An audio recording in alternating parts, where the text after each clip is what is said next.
My name is Owen, and I am a third culture kid. So my name is not from here. That's why I always have this slide with me to the Norwegians in the crowd just to tell them how to pronounce my name. It's not Aon, it's not Aon, it's Owen or On in Norwegian. And that is kind of the case that we're going to talk about today. Still hear me okay? The mic didn't mess it up? Cool. So I am a third culture kid. That's what I say now.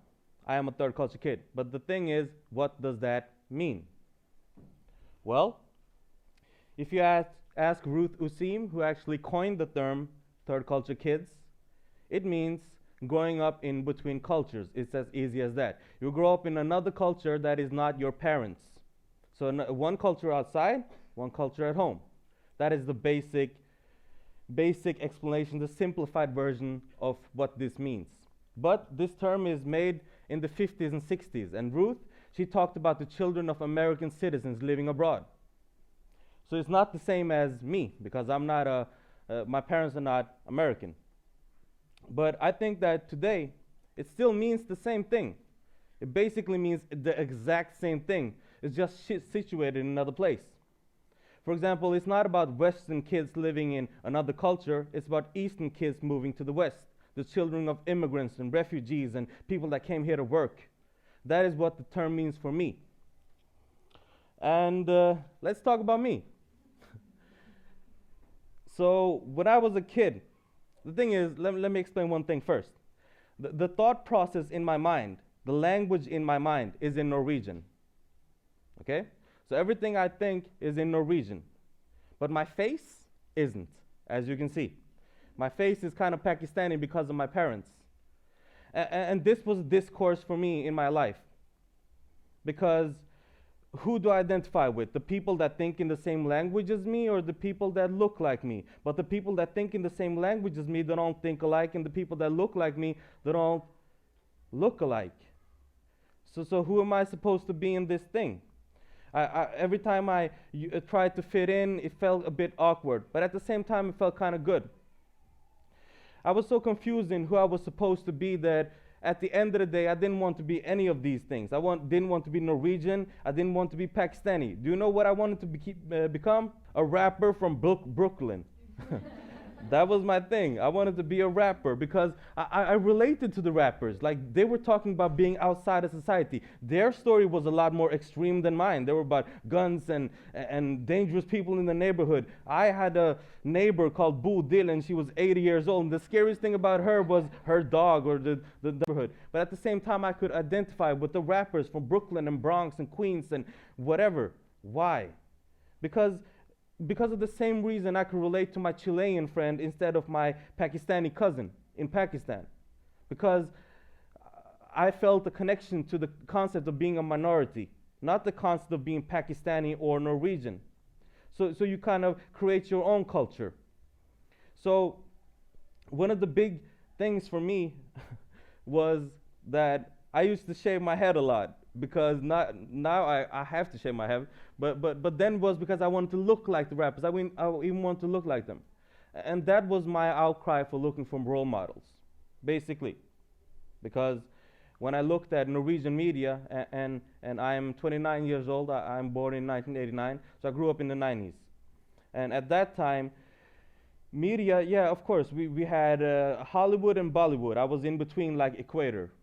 But at the same time, I was in between the newspapers and the stuff I saw in my culture. So always in between. And I couldn't identify with the news articles about the gangs. And they still are there, sadly. I couldn't identify with that. And at the same time, I couldn't identify with the hatred and the prejudice and everything that came along with it. So I was defending and being angry at my own culture at the same time. There's a lot of frustration. But this little kid, also me, he figured out a couple of things though. The thing is that I learned a couple of cliches. You all have heard of them in sitcoms. Be yourself. You ever heard that? Yeah. And it's a cliche, but at the end of the day, that's what you find out. That you have to be some version of yourself that you can call yourself and not based on, I don't know how many people are living in the city of my parents in Pakistan, but let's say it's 20 million. that you're not supposed to be like those 20 million, or not supposed to be like the 4 million people living here, or the 100 immigrants in my city in Larvik. You're supposed to be yourself. And what is myself? And that is when you get into this journey of yourself. That's what I did. I heard a lot of things in that journey, like you just heard, you've become too Norwegian. What is that? What is being too Norwegian? Like, is it free school? Is it the best healthcare in the world? Is it the free and clean water that I drink from my tap? What is it? For me, it was just a thing that people would call me just to put me down in some kind of way. Like, oh, you're acting like the voice in your head. You don't look like that. Sit down. That's what I actually heard. So, the question is, am I all alone in this? And is my narrative the only narrative? Like, for example, I used to be confused in the queue of McDonald's. And the reason was, should I get the fish burger or the cheeseburger? Because I love cheeseburgers. I don't like fish burgers, but I'm a Muslim. I should go halal, right? Halal, haram, being a part of the majority, keeping your heritage, in between. But I'm not all alone. And my story is not the only one. It is not the only message. It's not the only way to deal with it. And that is why I created a book, anthology, called Third Culture Kids. This is the book that I wish I grew up with.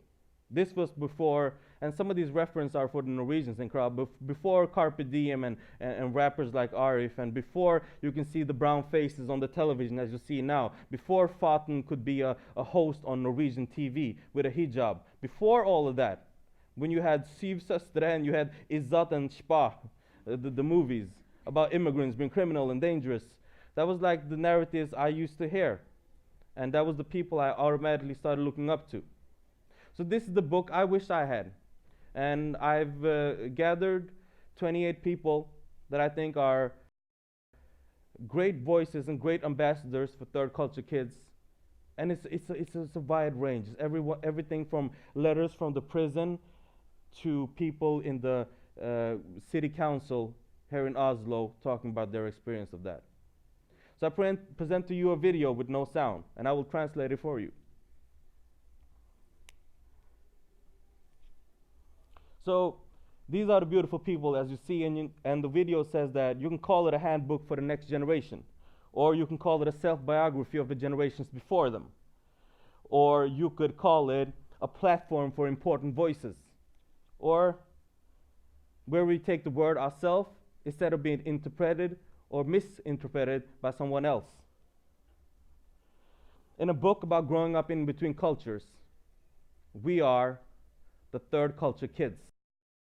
And I want to tell you something about that book as well, because it's not only my story that I have to share today. I want to tell the stories about the people in this book, just to show the variety of what we're actually telling here. So we have a lot of great voices, and they've done a great job in telling their stories in different ways.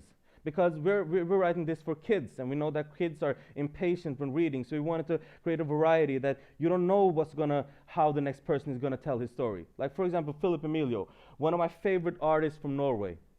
If you haven't checked him out, check him out, please. And what he did, he told his story with anime comics. So Emilio is half Filipino, half Chilean, living in Norway, communicating with a Japanese-styled comic. And you have Elnas. Elnas is born in Finland, raised in Norway, moved to Iran when she was 13, became a designer and clothing designer, came back and is having great success. Nice. We have Sandip. He's written a beautiful poem. Translated title is Mixed Child of Mine. And he says stuff like, you're not the statistic, you're not math, you're music. Because that's how you feel sometimes when the news articles come out like, so many immigrants are in jail right now, and Pakistani people don't work, and all of these kind of generalizations. So that's how you feel. Like when you're half of this and half of that, it's not easy to feel whole. That's also one of his messages. We have beautiful art talking about the same topics, And you have, for example, Muhammad Shakiri. And this shows that this book is not only about ethnicity. It's not. It's about his skateboard. He grew up in Holmlia. It's a place with a lot of a big immigrant majority. But he didn't identify with that. He identified with the skaters in the city. And just like that, we've tried to gather these great voices, hoping to contribute. And we wanted to have their pictures from when they were 15 and 16 and looking awkward and going through a phase, and when they were kids and just a child, and how does this child become a strong individual, just like we see in the books. So why am I doing this? Why is this needed? The pitch and what we talked about at the publishers, Gyldendal, that is giving it out, releasing the book, we talked a lot about this. What made the Dark Ages in Europe? The Middle Ages. Because nothing significant happened.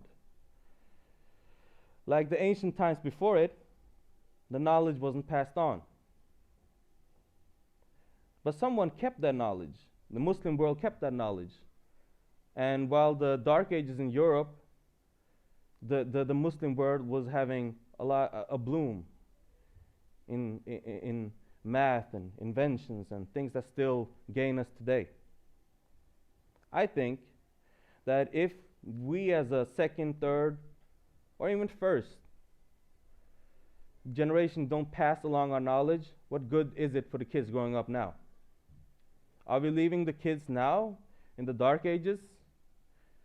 Like, for example, in the Muslim community here, I don't know about everywhere else in the world, but here, it's a big shame about telling about your harams because you don't want to inspire people to do the wrong things.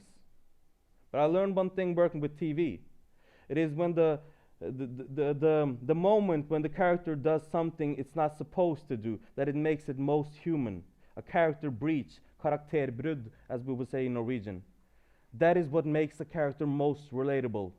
Maybe that is the reason why we don't relate to our kids that well, because we can't tell about our faults, because we act like a Game of Thrones scene with the eyes saying shame. That is basically what we're doing.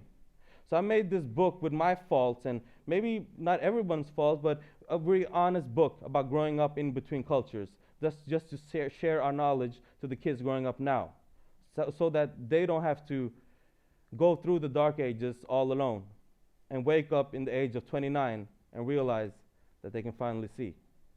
Thank you.